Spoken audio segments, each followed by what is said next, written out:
The KHOU 11 studios. This is HTownRush. Now at 5, help for struggling oil and gas companies. President Trump wants to form a plan to save the crippled industry.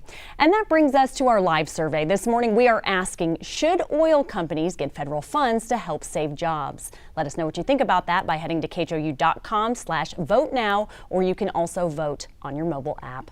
I'm Stephanie Simmons. Good morning, everyone. Xavier is here and Brandy as well. We will hear from them in just a few minutes. But first, we want to get over to Cheetah Craft to kick off the Rush Block. And you are tracking possible storms later today. I sure am. In fact, we're starting off dry this morning. Beautiful shot over the medical center. So dry under cloudy skies, really mild temperatures. So if you're up early, maybe enjoying that cup of coffee before the rest of the house gets up this morning. Tell you what, before lunchtime is your time to get outside, but you're not going to need a jacket today. It's going to be on the warm and muggy side all day. So low 70s this morning, a 20% chance for a shower. I'm still expecting some breaks in the clouds throughout the day.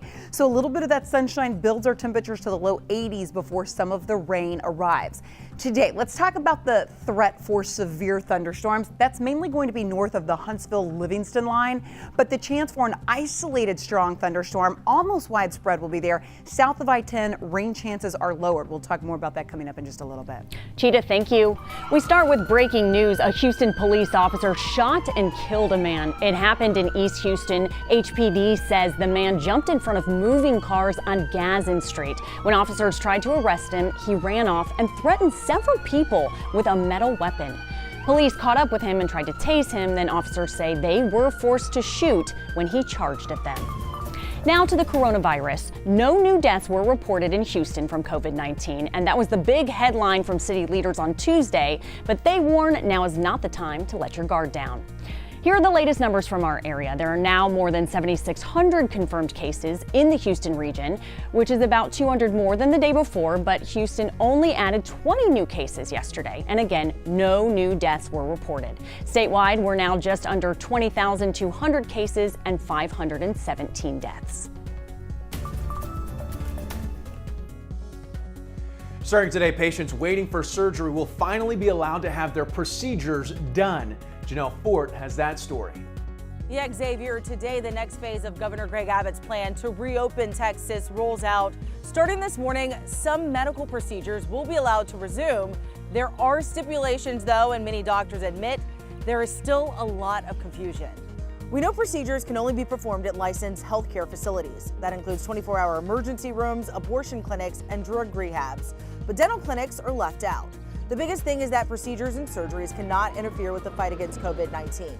In order to get the green light, specific conditions must be met. The procedure cannot compromise hospital capacity or deplete facilities of PPEs. At least 25% of beds must be set aside for coronavirus patients at all times, and facilities where the surgeries are performed must first pledge they will not ask the government for extra protective equipment at any time for the duration of the COVID-19 pandemic. Patients are being tested for the virus before surgeries, and hospitals say they will take a measured approach. Some will start slowly with things like MRIs and mammograms before cautiously making their way to performing surgeries. Back to you. Okay, Janelle, thank you. Right now, falling oil prices put a heavy burden on state and local officials, all searching for a solution as thousands of energy jobs could be at risk. On Monday, the price of crude oil fell below zero, fueled by a serious decrease in demand as Americans stay home. Congresswoman Lizzie Fletcher filed a bill that would allow the federal government to buy $3 billion worth of crude oil. That purchase would help producers while replenishing the nation's petroleum reserve. That President Trump has said he would like to do, but the Department of Energy can't buy oil for the petroleum reserve unless Congress appropriates the money. So that's what we're working to do now, and I'm very optimistic. Experts say major moves will need to happen to avoid massive layoffs, furloughs, and bankruptcies. And remember to vote in our live survey. We want to know what you think. Should oil companies get federal funds to help save jobs? You can vote now on KHOU.com/vote now or on our mobile app. An unwelcome sight around the city, and the IRS set a deadline for non-filers. Your Rush Block, it continues, starting with a deal reached in Washington. Democratic lawmakers and White House negotiators landed on a nearly $500 billion stimulus package. A big chunk of that money will help boost small businesses. It now goes to the House. A vote could come as soon as tomorrow. If you receive government benefits and don't normally file taxes, the IRS says they may need more information from you for your stimulus payment. And the deadline to send that info in is tomorrow.